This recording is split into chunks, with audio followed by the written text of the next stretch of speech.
Hey guys, what's up? Welcome to my video. Alright, so here's the situation. I am stuck at a public storage right now, and my truck is having issues. Basically, I drove to this place to get something, went and got something, spent maybe like 30 minutes picking it up, coming back to my car, trying to start it, nothing happens. But all the lights, everything else works. I am absolutely lost on this. Everything else works. And I've actually tried starting this truck at least 10 times already, and nothing is happening. So basically, I've been having issues with this truck for, I guess, the last 2 months as far as the starting situation is concerned. I mean, it hasn't been as bad. I mean, last time it took me maybe like 3 tries to start it, and it did start up. Previous to this, I've tried multiple times, but it happens sporadically. It doesn't happen all the time. It happens maybe like once a couple weeks. So I thought maybe, the battery might have been a bit drained or something like that. Maybe I left the lights on. I don't know. But anyway, I went out, turned on the headlights. I went out, checked the headlights. Was hoping that it was something like the battery, so I don't have to worry about it too much. I can always jump it. So I do have a battery jumper booster pack, or I'll just get a new battery. $100 fix, not a problem, nothing to worry about. Lights were bright.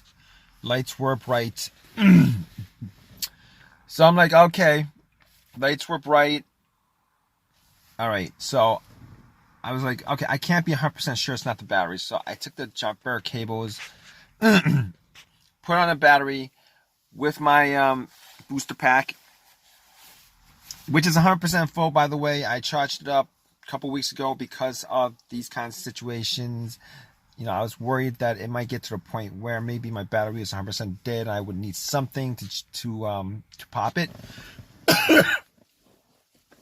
And I did try to start it a couple times, turn on the booster pack, try to start it, nothing at all, absolutely nothing. So I was like, maybe it's the terminals. So I went, checked out the terminals. The terminals were a little bit dirty. But me putting the booster pack onto the cables, onto the outside, the cables from the car, it should actually start the car. But I spent maybe a minute or two unbolting the cables, cleaned up a little bit, because I do have some wire brushes, minor tools that I do have in the back. Popped it back on, put the booster pack cables on, try to start it, nothing happens. All right, so at that point, I know it's a little bit more of a serious situation. Everything else in the car works, and I did test out everything just to make sure, just to get a feel what the issue is. The truck, everything in the truck does work. So, all right. So at that point, I knew it wasn't the battery. And at that point, I could also rule out the alternator, because I thought possibly could have been the alternator. But with my experiences as far as alternator issues concerned, normally the alternator goes out, when the car is running, when the engine's running, regardless whether the car's moving or not. You could be idling and, it cuts out on you. That's when there's the alternator. But me putting cables on the battery and trying to turn it on, it should have at least cranked up or turned on. At that point, I would know that it's one of those two things. But me taking the cables off, it immediately, the car would have died, and I would know 100% for a fact that that was the alternator, that was the issue. But this wasn't the case because the car didn't crank over, didn't crank. There was no cranking, absolutely nothing like that.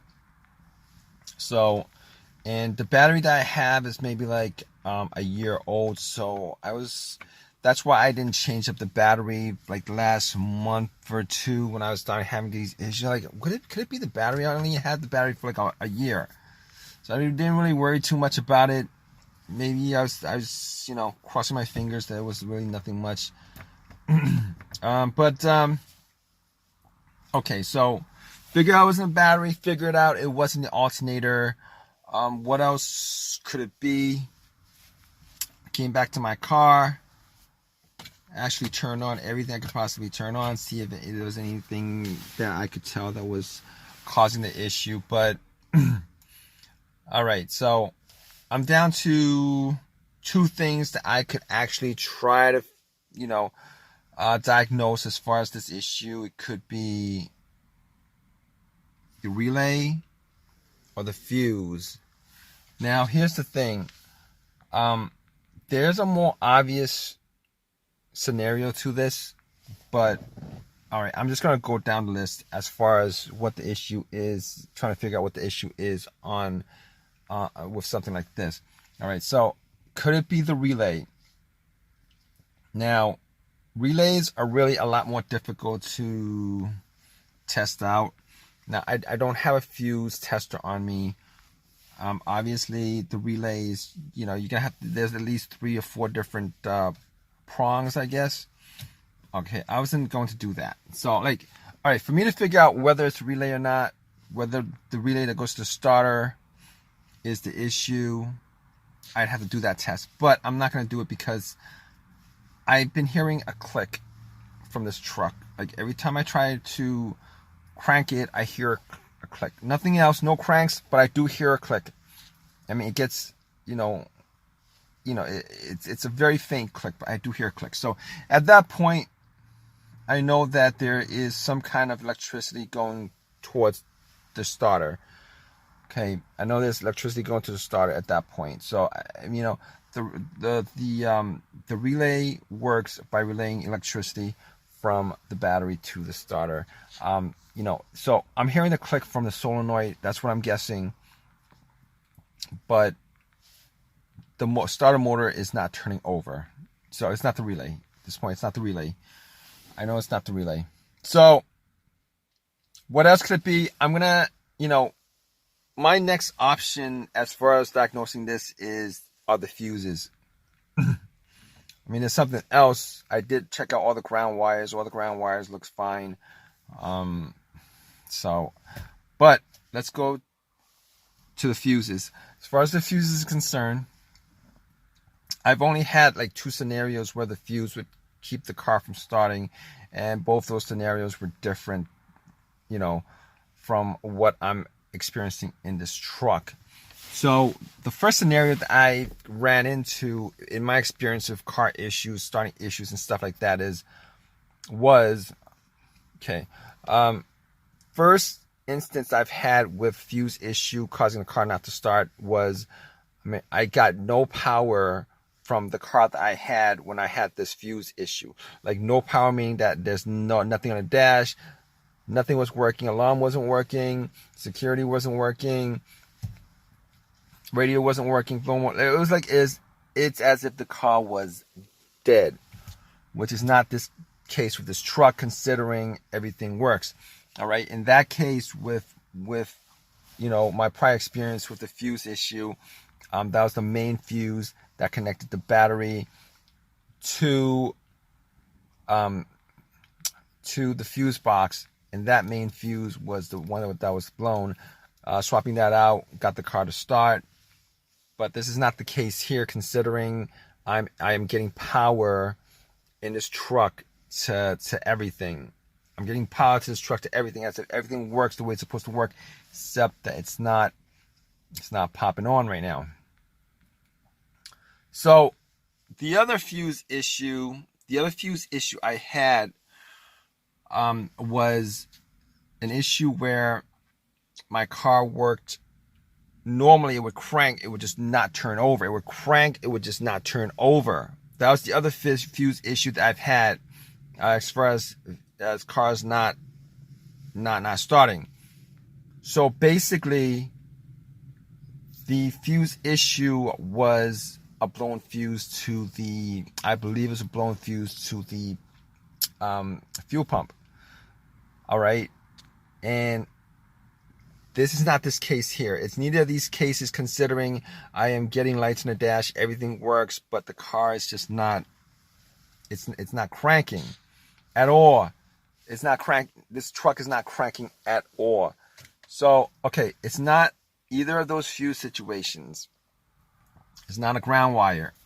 So, what I'm left with is this situation where I'm thinking it's the starter motor. And I'm thinking it's a starter motor because, all right, this normally it would be my first guess. It would be my first guess, but this is, and with this truck, it wasn't my first guess. It's considering that I changed the starter.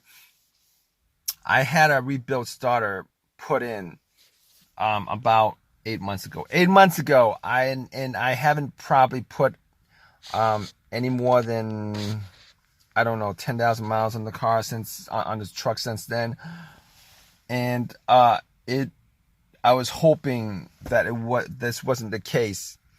All right, I was hoping this wasn't the case. This previous situation I had with my starter on this truck was, I pretty much had the same kinds of symptoms, I guess, with everything working, hearing the solenoid click, but the car just didn't crank up. It didn't crank at all. And I was hoping this wasn't the case because I did buy a starter from AutoZone. It was a rebuilt starter for, I forget how much it was, but it was around 150 to 200 bucks from AutoZone rebuilt. They had sold a brand new one. They were selling a brand new one for 300. So I was like, I don't want to spend that much money on a starter. So I got the rebuilt one, had it put in. It was working fine. And unfortunately, I think at this point that this whole entire situation with my truck right now is the same scenario that I had 8 months ago, which blows my mind. Okay, so I'm thinking right now that it's a starter. I mean, my truck is not going anywhere because I called AAA up. And I'm waiting for them to tow my car. It's gonna take about an hour for them to get here, and I'm definitely going to, do some more tests as far as trying to figure out what's causing this car not to start. And I'm hoping that it's not the starter because I do not want to spend any more money, putting in a starter after 8 months. Now, the starter I got. Oh man, the starter that I got from AutoZone was a rebuilt starter, definitely a rebuilt starter, and I think there's a 1-year warranty on it or whatever. Unfortunately, even if I do get another starter replaced without any cost to me, I'm either gonna have to put it in myself, spend time doing it, or I'm gonna have to pay somebody $125, $150, $175, whatever it is, for them to put it in again. So that's the problem right there. And in either case, I'm gonna spend more time than I normally would with this situation, which sucks so much. But I'm definitely going to keep you guys updated. I could do some tests right now, try to bump the starter on this car, or try to put the a wire to, I believe it's the terminal on the solenoid to see if it starts up. I'm not gonna do it right now. So I'm just not. I don't really have a long enough crowbar. I don't want to figure out where that starter is right now, and I just don't want to do that. But I'm going to keep you guys updated. Stay tuned, all right, guys? All right, guys. So it's now the next day, and guess what? My assumption was correct. Unfortunately, my assumption was correct. It was the starter that was the issue on this truck. I did a couple of tests on it when I got home. I took a long crowbar, tried to hit it to see if it started up. It didn't start up, and I did actually end up putting a wire to the terminal of one of the terminals on the solenoid. Try to start it up, nothing. It would not crank, nothing at all. So I ended up doing this job myself. Took the starter out, took it to AutoZone, had a couple of words with them about it. Here's the thing with rebuild starters. If you guys buy a rebuild starter, just let you guys know that when they rebuild these starters, all right, when you give them the core and they rebuild it, they only rebuild the part that's broken. Now, I don't know how they clean these starters up as clean as they, making them as, brand new. I'd like to see that process as far as making them look, 100% brand new. But here's the thing with those starters. They actually take the part that's broken. That's the part that they replace. All the other parts on that starter, unless they're broken too, they don't replace those parts. They reuse those parts. So it's rebuilt. They only rebuild the parts that are broken or the part that is broken. If there's a wire that was burnt out on it, that's the part that they replace. Everything else on that starter has whatever the mileage that your car had on it before you changed it. So that's kind of crazy. It kind of sucks, but that's the way it was, and it is. And I ended up putting it in the truck myself. It took me a couple hours, hour and a half, 2 hours. Did it. It works fine now. I mean, it turns on. It works fine. And unfortunately, I did go out and buy I didn't buy it, but I had them replace it. There's a warranty on it. They gave me another rebuild starter because for me to get a brand new one, I would have to shell out $300 for it, and that would be like $450, including what I paid originally for the starter job. I wasn't gonna do that, unfortunately. I mean, my best bet would have been to go on eBay and ordered it, but I really didn't have time for I don't have time for all of that. I'm not gonna wait like a week for them to get a starter to me, because I actually need my car, so need my truck. Anyway, it's fixed. Pain in the butt. If you guys are in the same situation, man, I it really does suck. But hey, if you guys like this video, please give me a thumbs up. Please subscribe, and if you guys have any comments, please leave a comment in the comment section, guys. All right, take